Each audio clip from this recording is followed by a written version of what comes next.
Daredevil Born Again est une série télévisée spéciale pour beaucoup de fans. Daredevil de Netflix a laissé une énorme trace dans le milieu et Dieu merci, cette série m'a ravi. Allons, c'est l'heure de l'histoire, mon poulet au miel. On ouvre les petits volets. Cœur vaillant, œil sur la balle, on ne peut pas perdre. J'avais de grands espoirs pour le retour du MCU dans le monde de Matt Murdock, de Wilson Fisk et de tous les personnages de retour de la saga The Defenders de Netflix qui apparaissent dans Daredevil Born Again. Je suis heureux de dire que je n'ai pas été déçu. La série est sans conteste la meilleure série du MCU à ce jour. L'un de mes problèmes avec les séries MCU est qu'elles ressemblent souvent à des films divisés en parties au lieu d'être véritablement conçus pour un format épisodique. Comme le montrent les 2 premiers épisodes, la dernière série du MCU ne fait pas face à ces problèmes. La saison 3 de Netflix était la plus forte de la série originale, j'étais donc très heureux de voir qu'elle a un tel impact sur la nouvelle série, en particulier dans l'épisode 1. La série fracasse les attentes avec des décisions majeures qui changent Matt Murdock.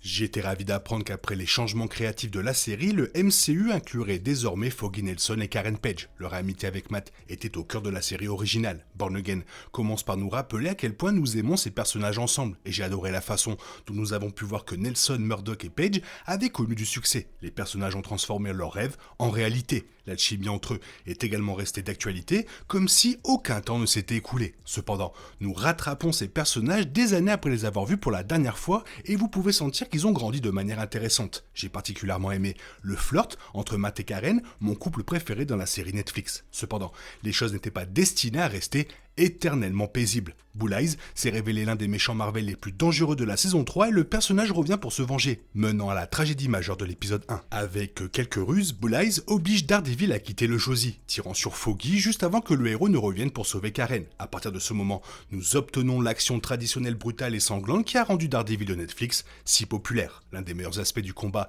était la façon dont l'essence de Matt était visuellement représentée par la caméra, suivant les battements de cœur de Foggy alors que son meilleur ami était en train de mourir pendant qu'il combattait Bull Eyes. Certains éléments CGI destinés à rendre Daredevil plus acrobatique ne sont pas aussi bien qu'ils auraient pu l'être, mais le combat Bull Eyes reste efficace et passionnant.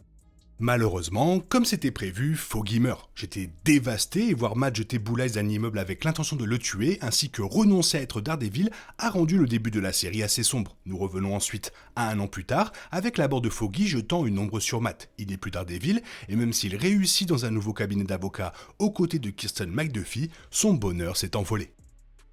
Les paroles de Matt lors du procès de Bull Eyes pour la mort de Foggy étaient viscérales et je suis heureux de voir le méchant condamné à la prison à vie. La configuration de la nouvelle série inclut la mort de Foggy et le renvoi de Karen. Bien que ce soit difficile à voir, j'ai l'impression que Matt s'isole du monde après la mort de Foggy et laisse Karen seule est une décision plausible basée sur ce que nous avons vu de lui sur la façon dont il a géré la culpabilité dans le passé. Au moins, pour le moment, Karen est partie à San Francisco et nous sommes plongés dans un nouveau monde. Cette nouvelle version de la franchise inclut Wilson Fisk, candidat à la mairie de New York, déjà mis en place par Echo. Je suis content de ce que cela signifie pour la série. La place du caïd à la mairie signifie qu'il n'y a pas d'affaires illégales pour l'instant. J'aime la façon dont cela provoque des frictions avec Vanessa, car sa femme commandait son empire criminel pendant que le méchant guérissait après la balle dans l'œil. La relation entre Fisk et Vanessa promet d'être une grande partie de la série, d'autant plus qu'elle l'a trompé avec le mystérieux Adam. La conversation de Matt et Fisk au restaurant est aussi excitante que les bandes annonces le laissent entendre. Cox et Donofrio ont une excellente alchimie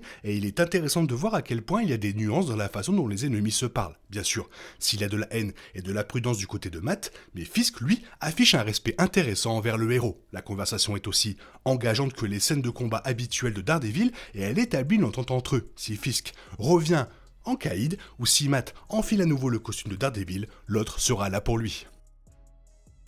En tant que maire élu de New York, Fisk explique que la ville n'a pas besoin de justiciers, avec des clins d'œil à Daredevil, au Punisher et même à Spider-Man. Cependant, l'épisode se concentre sur les débuts d'un autre héros Marvel, White Tiger. J'ai immédiatement aimé Hector Ayala de Feu Camar de los Reyes, qui s'est mis en danger pour sauver un homme d'être battu alors qu'il ne portait pas son costume de tigre blanc ou l'amulette qui lui donne des pouvoirs à ce moment-là. Cependant, alors que les agresseurs sont des policiers infiltrés et que l'un d'entre eux tombe devant un métro, les choses prennent une tournure inattendue. J'ai vraiment apprécié la façon dont Daredevil de Netflix a rendu le côté avocat de Matt Murdock aussi captivant que son personnage de Daredevil, riche en action. Alors que les 2 premiers épisodes de la saison sont davantage axés sur la violence classique entourant le personnage, l'épisode 2 met en lumière Matt en tant que personne. Regardez Matt tenter d'aider un autre justicier avec la loi au lieu de ses poings est assez intéressant. Toujours blessé par ce qui s'est passé avec Foggy, Matt essaie de garder ses ténèbres à distance. Il y a donc des débats intrigants alors que White Tiger et ses philosophies entrent en jeu.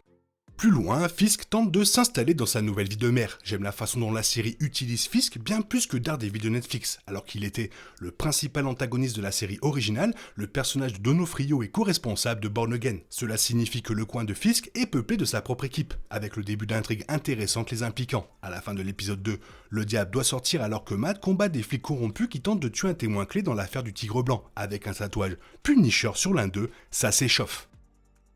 Et naturellement, la question brûlante après l'épisode 2 est de savoir pourquoi Powell et probablement d'autres flics sales de New York portent cette version modifiée du logo de The Punisher. L'explication probable est due au code moral de Frank, The Punisher étant réputé pour être un justicier qui rend justice comme bon lui semble. Frank n'était pas étranger à blesser gravement et souvent à tuer toute personne qui jugeait digne d'être punie pour divers crimes différents. C'est là que réside le lien entre The Punisher et Daredevil. Les sales flics de Born Again, de toute évidence, divers policiers de la série n'ont pas peur de contourner la loi pour rendre la justice qu'ils estiment justifiée. Qu'il s'agisse des nombreuses agressions d'Hector Ayala alors qu'il était en garde à vue ou de la tentative d'assassinat de Nikki pour dissimuler leur machination contre Hector, certains policiers de New York prennent les choses en main. Bien sûr, la série montre à quel point ils ont tort de le faire.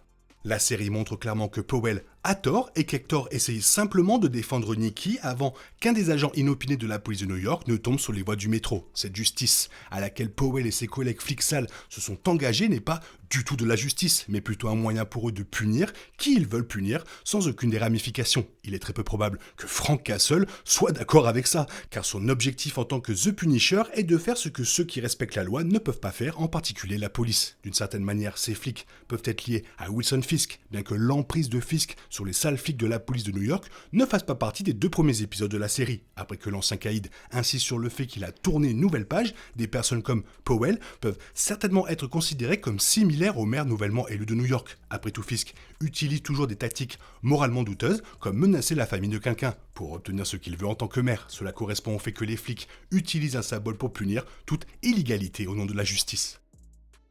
Dans l'épisode 2, le maire nouvellement élu Wilson Fisk dévoile son grand plan pour s'attaquer aux justiciers. Il est évidemment fermement opposé à Daredevil en raison de leur passé commun. Mais même avec Matt Murdock qui a pris sa retraite après la mort de Foggy Nelson, Fisk a toujours les yeux rivés sur d'autres héros. Son discours d'ouverture se concentre sur le sentiment de malaise qui règne dans la ville et interpelle Murdock ainsi que les 2 autres célèbres protecteurs new-yorkais. Les New-Yorkais sont forts, nous savons prendre soin de nous. Nous n'avons pas besoin d'un justicier armé d'une arme à feu qui porte un crâne sur la poitrine, ni d'un homme vêtu d'une tenue d'araignée, ni d'un type qui porte des cornes de diable pour nous sauver. Le caïd est autant un méchant de Spider-Man qu'un méchant de Daredevil et a fait ses débuts dans une bande dessinée de Spider-Man en 1967. Que les deux se rencontrent enfin serait incroyable. Et même si l'easter egg n'est qu'un clin d'œil dans Daredevil Born Again, cela ne peut sembler pas grand chose, mais cela nous met sur la voie de cette confrontation. Ce ne sera probablement pas dans la saison 2, mais si le caïd réussit et reste une force à New York, même s'il n'est pas maire d'ici là, une confrontation avec Spider-Man est l'une des perspectives les plus excitantes qui restent dans le MCU. Vincent Donofrio a flirté avec la question de Spider-Man à plusieurs reprises, suscitant de nombreuses spéculations selon laquelle il s'agit de voir quand, et non si les 2 hommes se rencontreront. Point intéressant, la nouvelle petite amie de Matt Murdock, Heather Glenn, est une thérapeute accomplie. Lors d'une séance de dédicace pour son nouvel ouvrage, la série Marvel se concentre sur un personnage mystérieux. Il est joué par Hunter Doohan, qui est surtout connu pour son rôle de Tyler, le méchant surprise de la saison 1 de Mercredi. Le personnage de Doohan s'approche de Heather, lui disant qu'il est un grand fan, mais surtout qu'il a besoin d'aide. Après avoir demandé à Heather si elle acceptait de nouveaux clients, elle donne son email au jeune homme, faisant allusion à son retour dans les prochains épisodes, et croyez-moi, ça va être excitant. 2 premiers épisodes vraiment sympas, dommage pour la mort de Foggy, mais bon, vaut mieux qu'il meure qu'il ne soit pas dans la série. Toi, qu'est-ce que tu as pensé des 2 premiers épisodes? Fais-le moi savoir dans la zone commentaire, sinon il est temps pour toi de reprendre le cours normal de ta vie. On se retrouve bientôt pour une nouvelle vidéo. Bisous bisous, bye bye. Il est impossible de compter sur les autres de nos jours, on est obligé de tout faire soi-même. Je me trompe? Rien de grave, j'avais tout prévu. Où va le monde, je vous le demande.